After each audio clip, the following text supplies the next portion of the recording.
आषाढ़ और सावन मास की कमी को भादो मास में हो रही बरसात निश्चित तौर पर पूरा कर देगी। फिलहाल जो बारिश हो रही है वह दक्षिण पश्चिम मानसून के कारण हो रही है। मौसम वैज्ञानिक डॉक्टर आनंद हरसाना ने बताया है कि आने वाले दिनों में और भी अच्छी बारिश के आसार प्रबल हो रहे हैं। इस बार अब तक हुई बारिश ने काफी कोटा पूरा कर दिया है। किसानों को सलाह दी जा रही है कि वह अपने खेतों में पानी जमा ना होने दे। विदित रहे कि पिछले 3-4 दिनों से दिन और रात में जो बारिश हो रही है उससे किसानों के चेहरे खिल उठे हैं।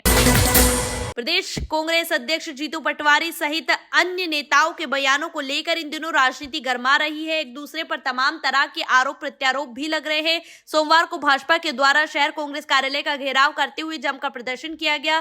भाजपा के प्रदर्शन को शहर कांग्रेस अध्यक्ष चिंटू चोकसे ने नौटंकी करार दिया है। चिंटू चोकसे का कहना है कि कांग्रेस एक संस्कारवादी पार्टी है। इस तरह की मानसिकता से हम राजनीति नहीं करते हैं। जो आरोप लगाए जा रहे हैं वह सभी निराधार है। भाजपा खुद अपने कार्यकर्ताओं को कांग्रेस की सभाओं को भेज देती है, वहां स्वयं विरोधाभासी स्वर उत्पन्न कर माहौल बनाती है।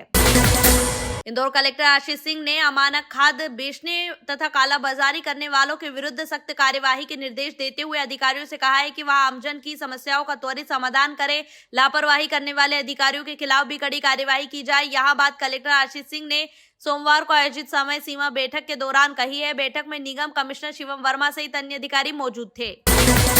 इंदौर की सराफा चौपाटी अपने स्थान पर कायम रहेगी या यहां से हटाई जाएगी, इस मामले को लेकर पिछले लंबे समय से विवाद चल रहा था। इस विवाद के समाधान के लिए सोमवार को एक बार फिर महापौर के साथ व्यापारियों की बैठक हुई। बैठक में यहां तय हुआ कि चौपाटी अपने मौजूदा जगह पर बनी रहेगी, लेकिन संचालन के तौर तरीकों को और बेहतर बनाने के लिए महापौर की अध्यक्षता में एक 9 सदस्यीय समिति बनाई जाएगी। समिति में सराफा व्यापारी संघ और चौपाटी संघ के प्रतिनिधि भी शामिल होंगे। नगर निगम इस समिति की सिफारिशों को लागू करेगा।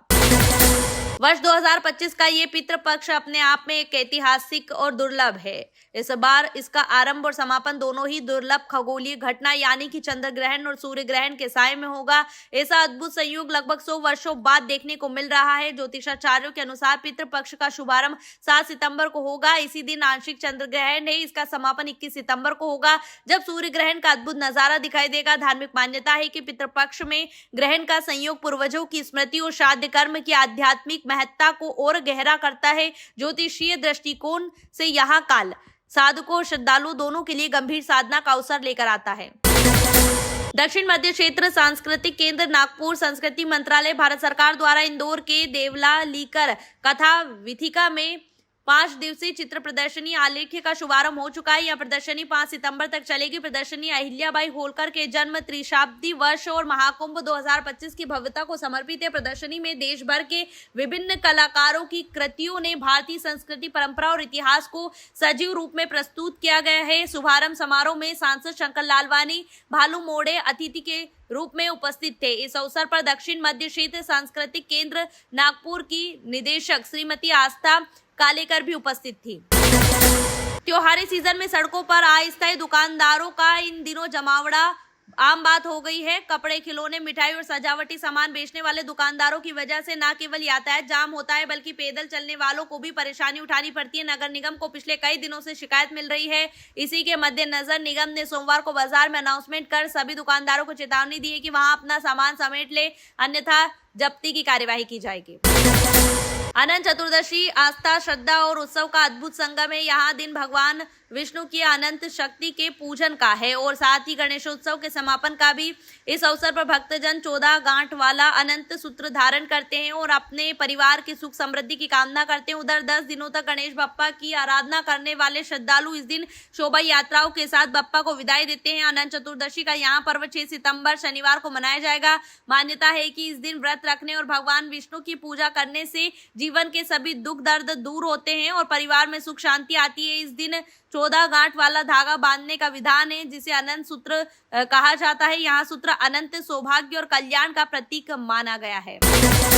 इंदौर थाना चंदननगर क्षेत्र के कुख्यात बदमाश संतोष उर्फ बारिक पिता रमेश सोनगिरे निवासी राजनगर को पुलिस कमिश्नर संतोष कुमार सिंह के द्वारा 6 माह की अवधि के लिए इंदौर सहित आसपास की सीमाओं से जिला बदर कर दिया गया है। थाना चंदननगर पुलिस ने कमिश्नर के आदेश की मुनादी बदमाश के घर जाकर की। इंदौर क्राइम ब्रांच की टीम ने अवैध मादक पदार्थों की तस्करी करने वाले बदमाशों के खिलाफ कार्रवाई करते हुए 4 बदमाशों को गिरफ्तार किया है। एसीपी राजेश दंडोतिया ने बताया कि आरोपियों के कब्जे से एक कार और हथियार भी जब्त जब्त कर लिए गए हैं। पकड़े गए आरोपियों के नाम अरुण उर्फ डार्लिंग, सद्दू उर्फ शादाब, पीयूष चौहान और सत्यम जैन बताए जा रहे हैं। हाल ही में हुई बरसात ने एक बार फिर इंदौर शहर की अनेक सड़कों में हुए करोड़ों के विकास कार्यों की पोल खोलकर रख दी है। जगह जगह गड्ढे और जल जमाव नजर आ रहा है। इस बीच महापौर पुष्पमित्र भार्गव के द्वारा नवीन तकनीक से सड़कों पर डामरीकरण के कार्य का शुभारंभ किया गया है। कोल्ड पेच work through jet pressure technology से किए जा रहे इस डामरीकरण कार्य के मामले में कहा जा रहा है कि यहाँ पहले से अधिक मजबूत कार्य होगा। अब देखने वाली बात यहाँ होगी कि नई तकनीक का यहाँ नया पेचवर्क कितना कारगर सिद्ध हो पाता है। सोमवार को एक और जहां भाजपा ने कांग्रेस के खिलाफ प्रदर्शन किया, वहीं कांग्रेसियों ने भी निगम की भाजपा सरकार के खिलाफ प्रदर्शन करते हुए गड्ढेदार सड़कों पर भाजपा का ध्वज रोपित कर दिया। कांग्रेस नेता पिंटू जोशी सड़क पर अंतरिक्ष यात्री के रूप में पहुंचे थे। कांग्रेस का कहना था कि इंदौर की सड़कों पर चांद जैसे गड्ढे हो चुके हैं। यहाँ की जनता स्वयं को अंतरिक्ष यात्री होने का अनुभव करती है। सोमवार को पंडीनाथ चौराहा पर एकत्रित होकर भाजपा महिला मोर्चा की तमाम कार्यकर्ता रैली के रूप में शहर कांग्रेस कार्यालय गांधी भवन पहुंचना चाहती थी, लेकिन पुलिस ने रास्ते में ही बैरिकेड से लगाकर रोक दिया। महिलाओं ने वहीं कांग्रेस के खिलाफ काले झंडे दिखाते हुए जमकर प्रदर्शन किया। महिलाएं प्रदेश कांग्रेस अध्यक्ष जीतू पटवारी के बयान को लेकर नाराजगी व्यक्त कर रही थी। इस दौरान मंत्री तुलसीराम सिलावट, सांसद शंकर लालवानी सहित अनेक भाजपा नेता मौजूद थे।